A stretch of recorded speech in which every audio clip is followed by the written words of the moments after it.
Dans la leçon précédente, nous vous avons indiqué que le nom de domaine avait pour fonction de se substituer à l'adresse IP du serveur. Nous allons voir maintenant le processus de résolution, c'est-à-dire le processus qui va permettre de remplacer le nom de domaine que vous allez envoyer lorsque vous allez le saisir dans votre navigateur par la véritable adresse IP, de sorte que ce nom de domaine soit remplacé par l'adresse IP du serveur, afin que les différents routeurs qui constituent Internet puissent acheminer l'information au serveur en rapport. Commençons donc à poser le décor. Nous avons donc Internet avec ici donc représenté le fournisseur d'accès Internet. Ça peut être par exemple Orange ou Free, un autre fournisseur d'accès. Et nous avons sur la gauche le poste client, le poste donc utilisateur et le client web que vous allez utiliser, à savoir le navigateur. Lorsque vous saisissez l'adresse d'un site dans la barre d'adresse, comme c'est indiqué en haut, cette dernière est envoyée donc au fournisseur d'accès. Le fournisseur d'accès ne pouvant pas assurer l'acheminement des informations vers le serveur sans connaître l'adresse IP du serveur en question, il renvoie cette information vers un premier serveur DNS qu'on appelle serveur récursif. Ce serveur est en général associé à chaque fournisseur d'accès. Ce serveur DNS récursif va commencer par étudier le nom de domaine, le nom d'hôte que vous avez tapé dans la barre d'adresse, et va extraire l'extension, donc l'extension qu'on nomme TLD du nom de domaine, pour l'envoyer vers un autre serveur qui s'appelle serveur DNS root, donc racine, afin de connaître donc le serveur qui est chargé des .com. Il existe sur Internet environ une dizaine de serveurs de ce type, donc des serveurs DNS root, qui se répartissent cette fonction.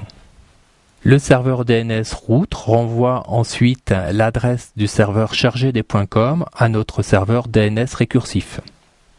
Ce dernier génère une nouvelle requête adressée cette fois à un serveur DNS du TLD en rapport, à savoir le TLD.com, en envoyant cette fois le nom de domaine complet, à savoir pour notre exemple eleform.com.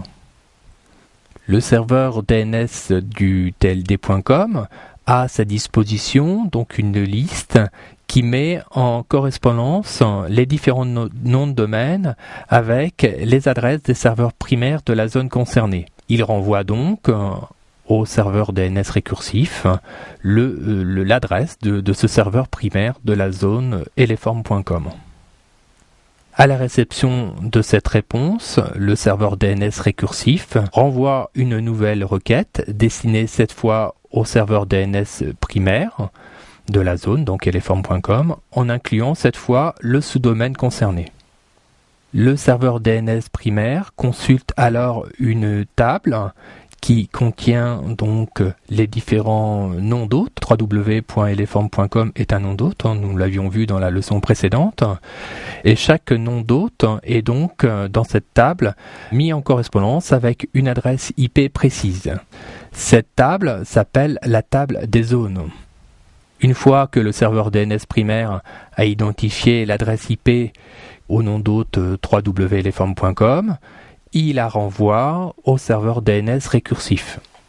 À la réception de cette adresse IP, le serveur DNS peut ainsi envoyer, cette fois, en utilisant cette adresse IP, l'information émise directement sur le serveur web du nom d'hôte en rapport, à savoir www.eleform.com.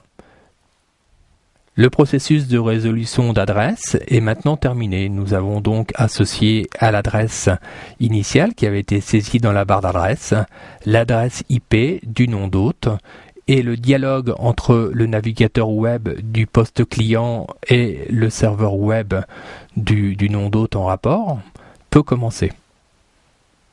Chaque serveur web doit donc être associé à un serveur donc DNS primaire en l'occurrence, c'est ce que nous venons de voir.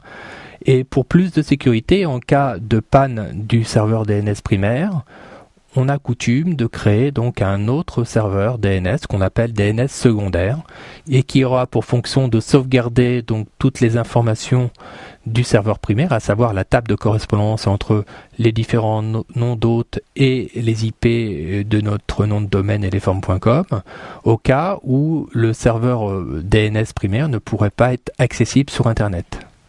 Ainsi, si le serveur DNS primaire n'est pas disponible, c'est vers le serveur secondaire que sera envoyée la requête concernant donc le nom d'hôte, et c'est ce serveur DNS qui renverra l'adresse IP en rapport.